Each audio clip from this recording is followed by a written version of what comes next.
Now at the halfway point of the season, our Denver Broncos are headed to Baltimore, facing off against Lamar Jackson and the unbeaten 8-0 Ravens. Considering we lost to a winless team last week, it is going to be a challenge playing against the only undefeated team left in the NFL. Also today, we'll be going over the trade deadline. They've moved it back a week from week 8 to week 9. Of course, last episode, we had our first prospect profile of the year going over the quarterbacks in this year's upcoming draft class. And we'll have plenty more going over the rest of the positions throughout the year. Let's recap our game against Carolina, our largest margin of victory or defeat of the entire season. And this is a game we had a chance to win. We were down by 7 with the ball late, but a pick 6 from defensive back Nick Scott ultimately clinched the win for Carolina. Bryce Young, I thought, had a really solid game, while Bo Nix had his ups and downs. Obviously, the late interception killed us and ended up being the difference in the loss. Since we've made it to the halfway point of the season, I do want to take a look at the standings across the NFL. 3-horse race in the AFC North. The Steelers have won 5 in a row, and the Browns are the only team outside the mix at 2-6. Jacksonville leads the AFC South in a close race, with everybody still in the mix at the very least for a playoff spot. The Dolphins lead a competitive AFC East. A lot of people are going to be surprised with Jacksonville and Miami leading their divisions. I'm predicting both of these to happen in real life, so the fact that Madden agrees with me is honestly a bad sign. Chargers and Chiefs, very competitive 2-horse race in the AFC West. The Vikings, of all teams, with Sam Darnold, lead the NFC North. Detroit currently on a 3-game losing streak. The Falcons lead the South. The biggest surprise in the NFL has to be the Commanders at 6-2, and then the Rams lead the NFC West. As for our team stats, 8 games through the year, Bo Nix obviously having a solid season. We've seen the good, the bad, and the ugly from him. But I think he's done pretty well considering the circumstances that he doesn't have a great roster around him. The skill position players have been very inconsistent. The ground game's been up and down. Did have a good showing last week against Carolina. The offensive line's been up and down. Quinn Miners has been a pretty big disappointment up to this point. And obviously the defense has been a problem. Not much pass rush, poor run defense, poor coverage, poor tackling. We are forcing turnovers at a high rate, but that's about it. So interestingly, Bo Nix is in 6th for the MVP.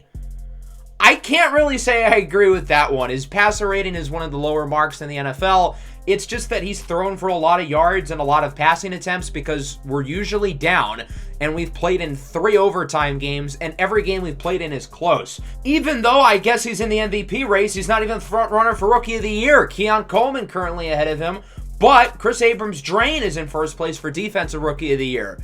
He's been one of our few non-awful players on defense, but I feel like he shouldn't be first. I feel like the awards people are being very generous to us, but I guess I can't say I'm complaining about it.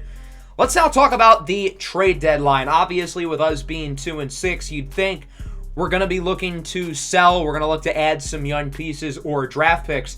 The problem with that, though, is we don't really have many pieces to sell to begin with. Obviously, Patrick Surtain is at the top of the list, but given that he is really the only guy on the defense who's been any good, if we trade him away, we might allow 60 points per game. We don't have many old players who are going to have value, maybe Garrett Bowles or Cortland Sutton, but I honestly think it would be smarter to keep those guys. I think they're more important for Bo Nix's development than the day 3 draft pick that we'd likely get for one of them. We, of course, added a 6th for Tim Patrick earlier in the season, but I'd certainly love to add more draft picks given the possibility. There are a couple older veterans who I do want to shop. I figured I'd look to see what the offers were for Surtain. There aren't any because everybody in the league knows it's going to cost an arm and a leg, 2 first-rounders, probably another pick, and then a $100 million contract. We wouldn't accept anything less, and understandably, no one is willing to pay the price. I do think it would make sense for the Broncos to look to trade away Samaje Perine, who was obviously cut in real life. We have a young backfield, and he hasn't been all that good this year, only 3 yards per carry, but there are some teams who could use some more running back depth. There aren't any offers for him, which isn't really a surprise. I don't think we're going to get much for him. Maybe a 7th-round pick or maybe a throwaway young player. So I did some searching for some teams who could be looking at a running back. I originally thought the Baltimore Ravens made a lot of sense. They cut Justice Hill, surprisingly. They only have 2 healthy running backs on the roster, but Keaton Mitchell will be coming back from injury next week, so I don't think that one would really make sense. The team that I think really works, though, is the Minnesota Vikings, who are obviously currently a contender in first place of the NFC North, but they only have one healthy back. Aaron Jones and Myles Gaskin are both hurt. It's just Ty Chandler. We could look to add a 6th or 7th round pick. I think a 7 would be pretty fair, but I figured I'd also look around maybe for a young player they don't really want, and I think Brian Asamoah, the linebacker, would really work. He does not have a role on this defense. He doesn't play, and I don't think they see much of the future with him. So I would rather Asamoah than the 7th rounder because I think there is some upside with him, and given how bad our defense is, playing him can't make things any worse, right? So they would accept the deal. Brian Asamoah now added to the squad, and I think he's going to get quite a bit of playing time the rest of the year. Last year in the Dragons franchise, we made a small trade in the first deadline for an athletic raw linebacker, and that guy's name was Owen Popo. Not to say this move will work out just as well, but it's a possibility. Levi Wallace is the other player who I think it would make sense for us to trade. Just go full youth movement at the cornerback position. Let Chris Abrams-Draine be a regular starter. Let Riley Moss be a regular starter. And throw them into the fire. And if it doesn't work, we can always add corners in the offseason. And ironically, I think it's Minnesota who makes the most sense here. They could use a number 3 corner. They've got a pretty old room, though, as is. And I think probably a 6th would be pretty fair. So we're going to make 2 deals here, both with the Minnesota Vikings, giving them Levi Wallace and Samaje Perine in exchange for Brian Asamoah and a 6th rounder. With the juiced draft classes, later draft picks are going to be more valuable than they would be in previous Maddens. With the extra roster spot, we're going to sign tight end Zach Kuntz. That is how you say his name. I can see the 15-year-olds laughing already. Kuntz is a raw but athletic tight end. He was a prospect I liked a lot coming out of Old Dominion. Hasn't really happened yet, and he's already 25 years old, but we don't have a lot of tight end depth, so I figured, why not give him a shot? Now, our trade deadline is done, but for those of you who are familiar with my work on this channel, I like making moves for the other teams across the NFL as well because I like seeing big splashes and big roster moves for contending teams. The Indianapolis Colts are currently without Jonathan Taylor. Their current starting running back is Trey Sermon. I thought about them as a Samaje Perine destination, but they'll be getting Chuba Hubbard, swapping a 7th and a 5th. It's the Jonathan Brooks backfield in Carolina. They're ready to move forward with him. Amani Hooker going to the Pittsburgh Steelers for a 4th. Hooker's a solid young player. He's not an expiring contract, so the Titans are going to get pretty good value for him. The Steelers are obviously a strong squad. Deshaun Elliott and Devontae Casey both hurt in the back end. Amari Cooper going to the Chargers for a 4th rounder. Keep in mind, Cooper's expiring, and he's also 30 years old, but he's still a very capable receiver, something that the Chargers don't really have, despite their 5-2 record. Now they get a true number 1 receiver, and then the biggest trade at the deadline. Colton Miller leaving our division. The Raiders are trading him and a 6th to the Washington Commanders for a 2nd in this year's draft. Washington appears to be committed to winning with their franchise quarterback right away, giving him an elite left tackle. They currently have rookie Brandon Coleman playing there. I think he's more suited to be a guard, so this way he switches inside. Colton Miller, now the left tackle. He's not on an expiring contract, which is why they have to give up so much. The Raiders, meanwhile, obviously not contending in the AFC West. They add another draft pick. Could be ammo to trade up for a quarterback in this year's class if they need to, such as Jalen Milroe from Alabama or Jalen Daniels from Kansas, as those two currently sit atop the class for those who watched the last episode. Let's now take a look at our Week 9 matchup against the Baltimore Ravens, the only undefeated team left in the NFL. Obviously, we're going to have our hands full with Lamar Jackson, one of, if not the most dynamic player in the NFL. They don't really have good backups, though, which I don't know what they're thinking. How are you going to go with Devin Leary and Emory Jones as the quarterback room? Derrick Henry, of course, still at the top of his game, one of the best backs in the league. Zay Flowers, Rashad Bateman, Mark Andrews, and Isaiah Likely, Dragon legend, headline a very solid receiving core, and then we know this defense is really good. Roquan Smith, Kyle Hamilton, Nnamdi Madubuike, amongst others. One of the best defenses in the NFL. The Ravens are top 10 in pretty much every major team statistical category. This has been the best team in the NFL, not to mention their home. We're going to be in for a long game, possibly, but hopefully we can compete with these guys as Nix fires for the rookie, Troy Franklin, who gets the first down. We have played some close games against good teams this year. We nearly beat the Jets. We did beat the Chargers. I think this could be closer than people think. As Nix is sacked, it's Odafe Owe who brings him down. And that'll make it a 3rd and long, 3rd and 16 to be exact for Denver. Nix looks to throw it. Up the middle, goes for Reynolds, and he gets around 9, wrapped up by the rookie out of Clemson, Nate Wiggins. Nobody was open deep, so he goes underneath, and that will lead to a punt. Henry to the left side, shrugs off the initial hit, but he's going backwards. Ronnie Hickman brings him down. It's a loss of 3. And it is now a 3rd and 13 for Baltimore. Looked like one of the defensive linemen jumped. No flag is called. Lamar on his own in the backfield as he looks to throw it. Under pressure, runs into a sack. Baron Browning leads the way, and he is joined by Malcolm Roach. The two of them with half a sack. And that'll lead to a punt as Denver gets it back with good field position now at the 44. 3rd and 5. Nix looks to throw it up the middle. That one is broken up, incomplete. Josh Reynolds cannot hang on. Denver thought about going for it in 4-down territory, but I feel like it's too early for that. They're ultimately going to punt it away. Riley Dixon looks to pin him deep, and that he does. What a punt! Down at the 10. 2nd and 3 now for Baltimore. Short pass is caught by the tight end, Isaiah Likely, who gets it to the 25-yard line. Likely in another universe, the former teammate of Broncos head coach Simeon Bonnet. Henry to the right side looks to get by the initial hit, but he is wrapped up for a loss of a yard. Brandon Jones leads the cavalry, and Patrick Surtain II finishes him off.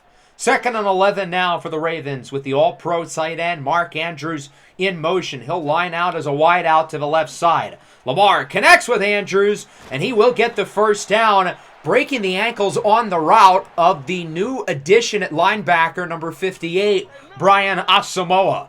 Ravens now have it past midfield late here in the first quarter, around a minute and a half to go. Lamar Jackson looking for the side. He's got Zay Flowers, who brings it to the 35, wrapped up by Riley Moss, our generation's Jackie.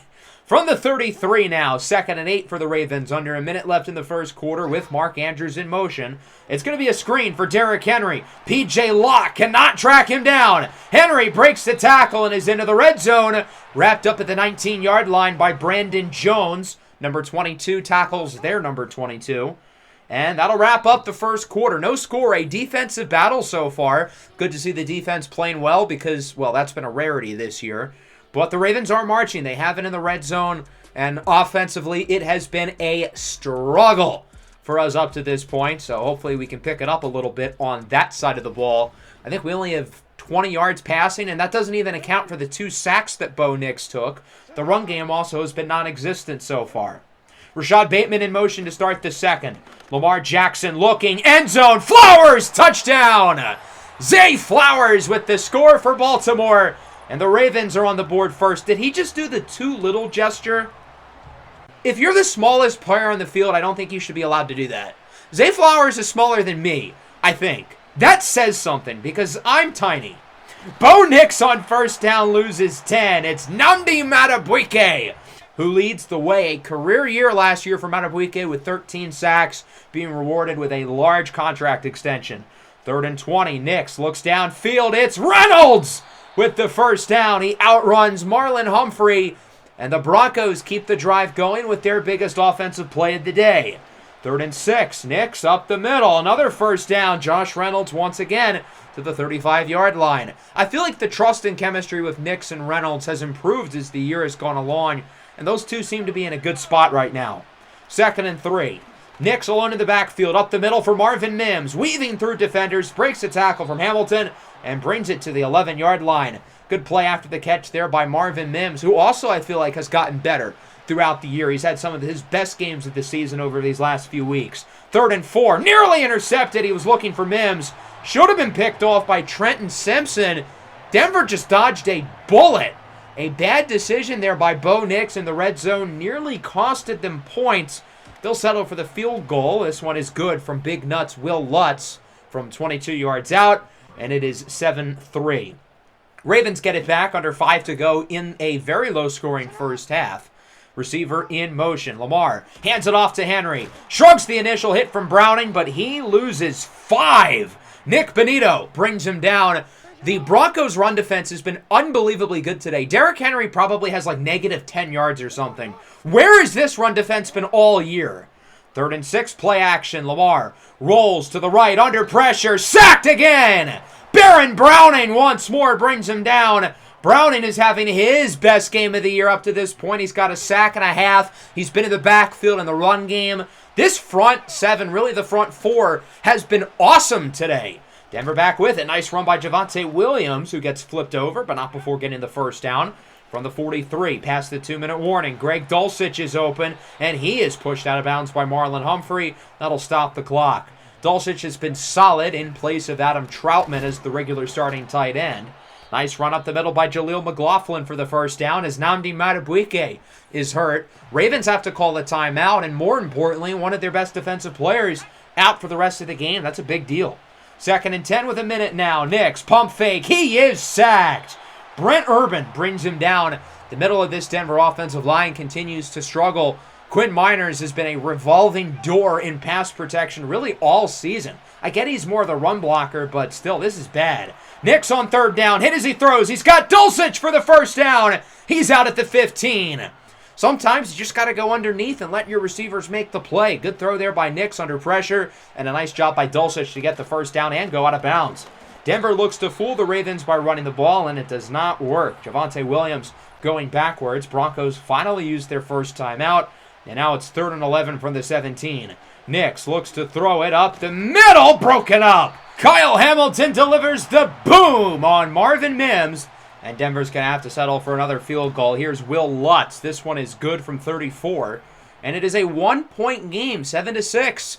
Going into this matchup, if you were told it'd be a 1-point game going into halftime, you'd feel pretty happy. But now the Ravens still have time to potentially score as Zay Flowers is tripped up near the 50. Ravens call time with 18 seconds to go. They're not that far off from field goal range, and it helps when you have Justin Tucker. Lamar scrambles, looks to run, and he is hit hard at the 43. The Ravens are going to let this clock go. What are they doing? There's 4 seconds left. Are they going to call a timeout? And they finally will here with 2 seconds to go. So they were waiting to kick the field goal. It would be a 60-yarder for Justin Tucker if he makes it, as Coach Bonnet calls the time, looking to ice the kicker. Obviously, if anyone's going to do it, it's the guy who probably is more successful from this range than anyone in the history of the league. Tucker, 60, got it!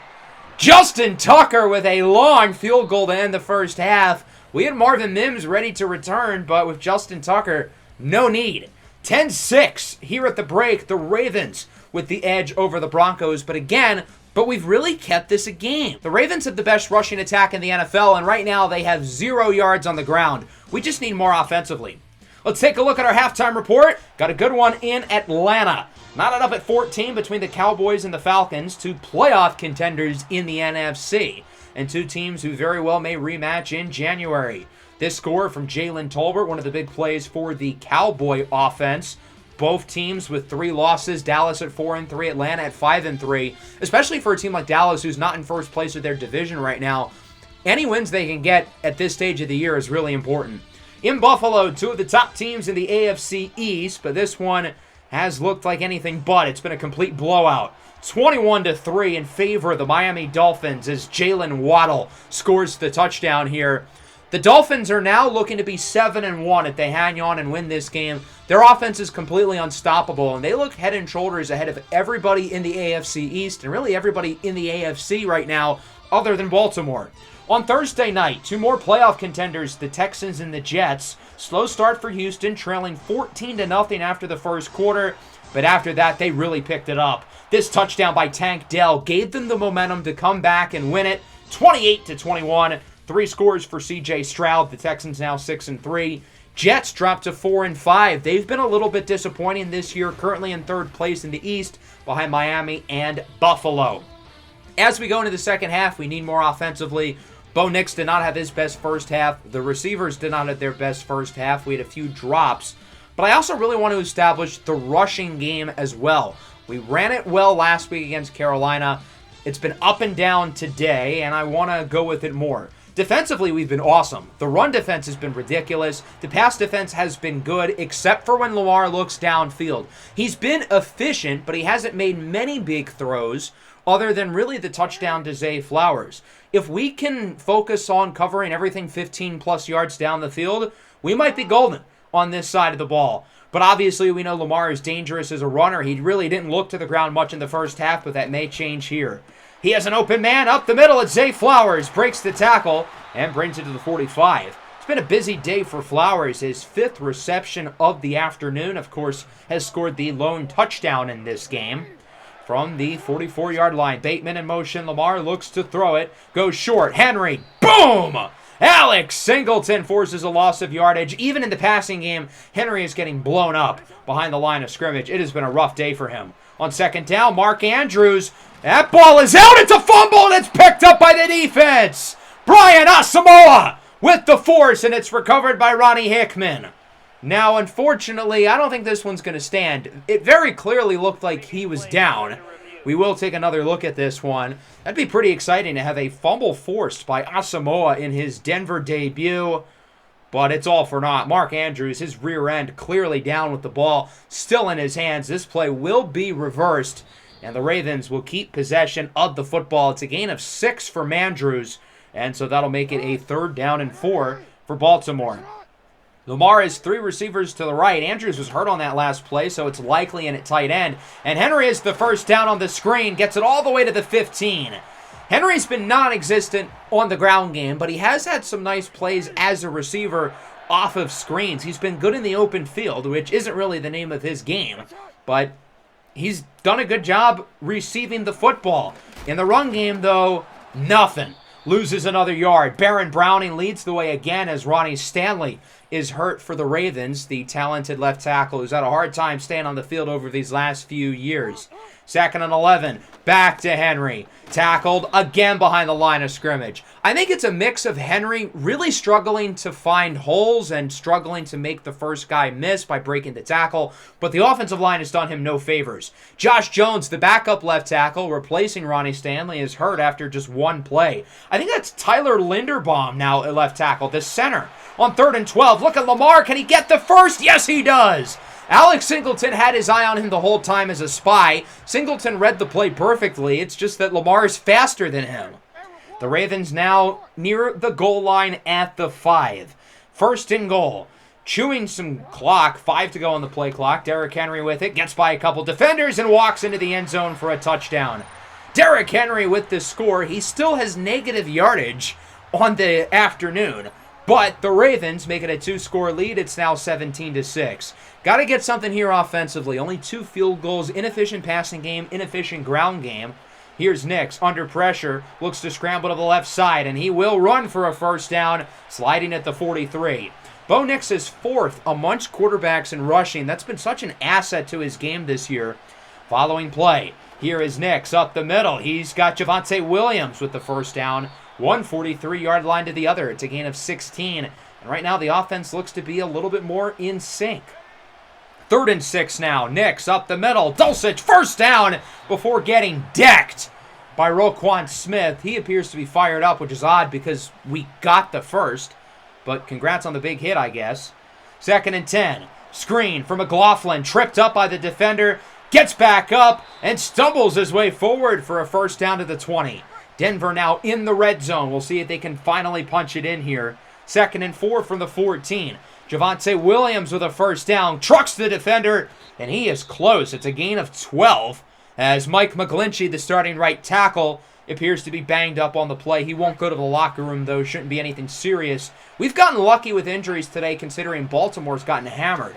1st and goal. Javonte walks the red carpet, untouched, into the end zone for a touchdown. And the Broncos make it a 1-score game. They can make it a 3-point game with a 2-point try. Nice run there by Javonte, who's been pretty solid in this game. It'll go to McLaughlin, and he is stuffed.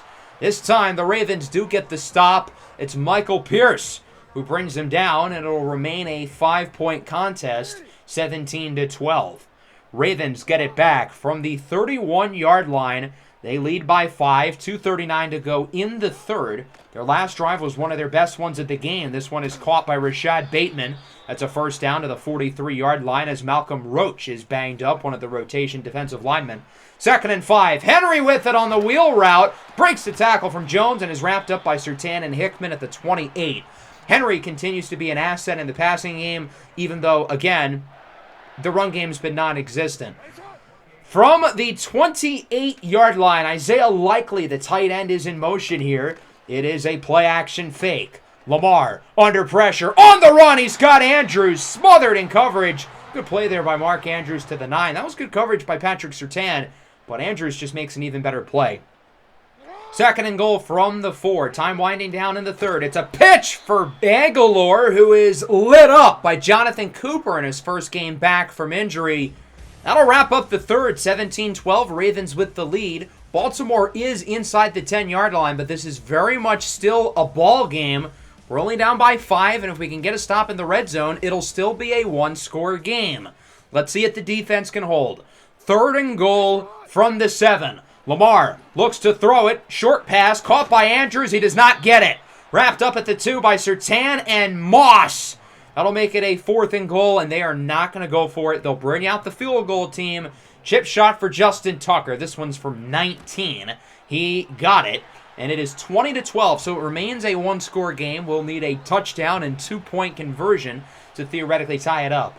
Finally got a touchdown on the last drive offensively as Jaleel McLaughlin has it to the left side, using his speed, outrunning the speedy linebacker Trenton Simpson for the first down. And Denver's moving it nicely here on this drive, but they've got a 3rd and 1. Nix looks to throw it up the middle, and Mims cannot hang on. He had it, but Roquan Smith dishes a big hit, forcing it out. And we're going to go for it here on 4th and 1 at the 35. Javonte Williams does not get it. The Ravens hold with the stop. A huge play up front. And Baltimore holds. It'll remain 20-12. Javonte Williams thought he could power his way through, but the Ravens defensive line is there with the stand. It remains 20-12. 3rd and 2. Henry to the left side. Going backwards again. He loses 4 more. P.J. Locke brings him down. Our run defense, again, has not been good this year. I can't believe what I'm seeing. This is the best rushing team in the NFL, and we are blowing up everything in the backfield. Derrick Henry still has negative yards on the ground. 3rd and 10 from the 24. Nix wide open up the middle. He's got Marvin Mims. A gain of 22, and he is out of bounds, but not before moving the chains for a first down. Just over 5 minutes to go now. 2nd and 7 from the 50. Here is Nix looking to throw it up the middle. He's got a wide open Cortland Sutton, who gets 27 yards, and Denver is close to the red zone. They had a solid drive on their last possession, couldn't score. We'll see it this time. They're able to finish off the job. 2nd and 5. Nix up the middle. It's hauled in for a first down by Troy Franklin to the 8 as Michael Pierce is hurt on the play. Time winding down, under 3.5 to go. 2nd and inches now for the Broncos. 2 receivers to each side. Mims in motion. He'll get the jet sweep. Mims, is he in? Not quite. Stopped just shy by Nate Wiggins at the 1. And that'll make it a 3rd and goal. Realistically, Denver's got 2 chances here to punch it in. They're going to start the toss. Javonte Williams does not get it. He's going backwards. A loss of a yard. Wrapped up by Trenton Simpson, who's been all over the field today. 4th and goal at the 2. We're going to go for it. Ravens will not stack the box. Broncos should be able to run it in, but they don't! McLaughlin is stopped! The Ravens hold Denver at the goal line. They keep their lead, but they have it at the 1, and that's dangerous considering over half of their run plays have been ending behind the line of scrimmage. Sure enough, Henry on first down, tackled in the end zone by Brandon Jones, saying he's too little. 6'3", 250? I don't think so. Another tackle for loss as the run defense comes up big yet again. And with that, it is 20-14. Denver gets the ball back. Still would have preferred to get the 4th down touchdown, but now we'll get the ball right back on offense. We don't even need a 2-point conversion to take the lead. Justin Tucker will kick it off, and it'll be received at around the 10-yard line by Tremont Smith. Smith up the middle, finds a hole, gets a couple blocks, and Tremont Smith is out of bounds at the 45. Huge return there for the Broncos. They're going to get plus field position. 2 minutes and 22 seconds is plenty of time. The offense has not been great today, though, but we'll see if Bo Nix can lead a game-winning drive.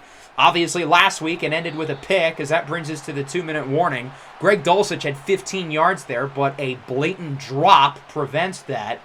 Our receivers have had a case of the Butterfingers today. That might be the worst drop yet. 3rd and 4. First play after the 2-minute mark. Nix looks to throw it up the middle. First down. Marvin Mims brings it past the 40 where he's wrapped up by Wiggins. Denver's got to keep the pace going. No huddle. Nix looks short, dumps it off McLaughlin, and he loses 2. Quick stop there by Baltimore. Odafe Owe. 2nd and 12. Nix under pressure. He is sacked. The Ravens make the play. It's Kyle Van Noy, and Denver's got to move quickly. Now 3rd and 20.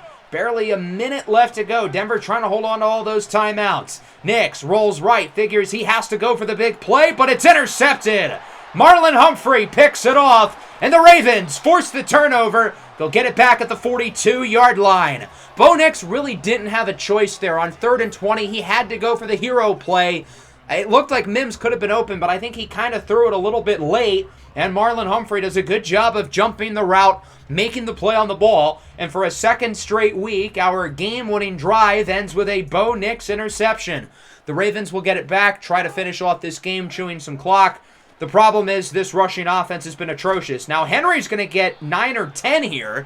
He no longer has negative rushing yards. I think he has like 3 or 4 now.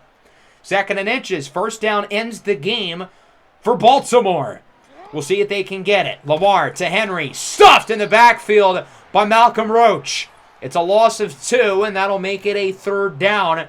Denver with another tackle for loss. We'll see if they can get one more to keep themselves in the game. Lamar. Henry does not get it. Angelo Blackson with a game-saving tackle. He had a wide-open lane for the first down, but Blackson from behind brings him down, and Denver's going to get one more shot. 42 seconds, no timeouts. It's unlikely. Got to go 83 yards down the field. Let's see if they're up for the challenge. On first down, Nix just goes for the open receiver. It's McLaughlin. He knows that they're going to have to get back to the line quickly and probably spike it. They used around half their time with that one play. Denver wanted to get the ball rolling, get a solid gain, but I don't think they expected it to use 22 seconds. 2nd and 10. Nix under pressure. Got to avoid the sack. That would end the game. And he tries to send it on the run for Mims, but it's incomplete, throwing it into the ground. 3rd and 10, 13 seconds to go here. Baltimore's undefeated season on the line. Nix looks to throw it, looking downfield, sails it for Mims, incomplete, broken up by Wiggins, and the game comes down to this. 4th and 10 at the 33-yard line with 7 seconds to go. Here is Nix under pressure, looking downfield. It's broken up by Kyle Hamilton, and that'll do it. The Ravens survive. They are 9-0. Defeating the Broncos 20-14. Again, I give us credit. We were in it until pretty much the very last play against the best team in football on the road. There's a lot of positives from this game. I thought our defense had one of their better performances of the year. Even with Lamar Jackson completing 91% of his passes, our defense was still able to limit them to just 253 yards of offense, and it's because the run defense, my God, was unbelievable. Lamar Jackson wasn't able to get active on the ground game, but he didn't need to. Again, super efficient day through the air. While Bo Nix was not great, he missed a number of throws, had the late interception. Now I'll give him some slack. The drops today were horrible. The offensive line was not great. We really couldn't run the ball either, but it could be worse. We could have been the Ravens. Derrick Henry, 13 carries for 3 yards. Well over half of his rushing attempts ended behind the line of scrimmage. Obviously, it's not all his fault. Their offensive line stunk. But it's Derrick Henry. If there's anybody who should be able to get you out of that situation, it's him. Here are the drops, though. I think we ended with 8 or 9. Inexcusable. That's over half of Bo Nix's incompletions. The defense, again, was awesome. Look at all the tackles for loss. I mean, so many. Baron Browning had a phenomenal performance, his best game of the year. I thought our secondary wasn't great, but the linebackers were pretty good, and obviously everybody on the defensive line was awesome stopping the run. Again, the offensive line was bad. The rushing play calling was bad. They just kept trying to get cute the whole game with their outside runs, and obviously it didn't work. Players of the week, Bryce Young, Anthony Richardson, Damone Clark, and Josh Hines-Allen. With Bo Nix's shaky performance, he's not on the MVP list or Offensive Player of the Year list anymore. Still second behind Keon Coleman for Rookie of the Year. If you thought this matchup was hard, next week we're headed to Arrowhead against the 6-2 red-hot Kansas City Chiefs, who have won 5 games in a row. We're either going to do a doubleheader or another prospect profile in the next episode. I haven't decided yet, but it will be one of the two. Hope everybody enjoyed. Make sure to leave a like and subscribe if you are new. Peace out.